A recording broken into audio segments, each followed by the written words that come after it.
The Washington Post reporting on Pete Hegseth has reached a new level of seriousness, and it deserves a clear fact-based look. All right, so what we are talking about is not political drama.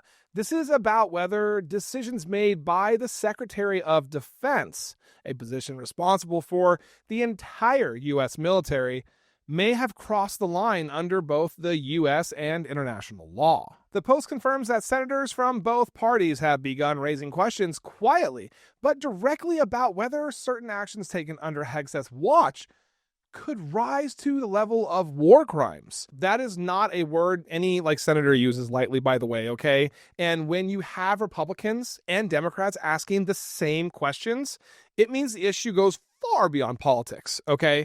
And at the center of this scrutiny are two key incidents. First, the strike on suspected drug trafficking boats in the Caribbean. Survivors of said strikes say they were targeted after they surrendered, which, if true, would be a direct violation of the law of armed conflict, okay? And according to the Post reporting, there are allegations that Hegseth ordered in that moment, and I'm going to quote this, okay? "Kill them all." Not paraphrasing. I'm going to say that quote again. I think it's important. Kill them all. They don't have guns in their hands, by the way. They're clinging on to a burning hot boat in the middle of the ocean, basically just trying to stay alive. And kill them all. That phrase alone has sent the military legal experts and the Senate staff into super high alert. All right, because those four words are not just aggressive, they imply a disregard for the most basic laws governing the use of force. And let's be very clear. This isn't about opinion. This is about the rules of war. Rules our country helped write.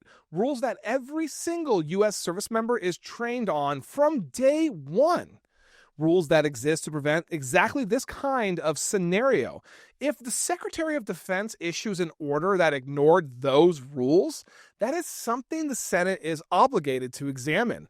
Now, the second issue is separate but related, okay? Hegseth's use of the encrypted app Signal, we all know about that, right? To share operational details pulled from, a message labeled secret, I think it was NoForn. Yeah, NoForn. That label means it is not to be shared with anyone outside the U.S. government, and sometimes not even outside a specific agency. Okay, so when those details end up in a private chat, it raises, obvious questions about handling of classified information, chain of command, and obviously accountability. So senators from both parties have asked for answers on that as well. And when you put these two incidents together, it is really, easy to understand why senators are now, having active bipartisan discussions about whether a formal war crimes review is needed. I'm not saying that he's guilty, okay? But it does mean that the questions are serious enough that they really can't be ignored.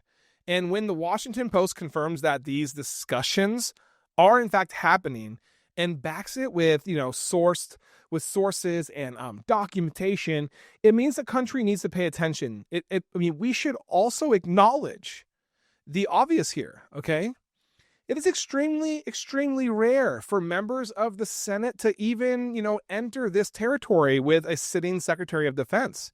That tells you how unusual these circumstances are.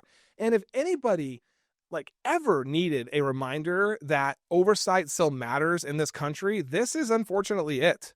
Even in a moment of partisan divide, there are still lines everyone agrees cannot be crossed. And if what is being said is true, he 100% crossed those lines. Thank you guys so much for watching. Make sure you guys like, comment, and subscribe to stay connected and informed to the stories that matter, the people that matter, and most importantly, the truth, the thing that is so hard to find right now. And just so you guys know, I do the best that I can to answer the comments. So I really hope to see you guys in there.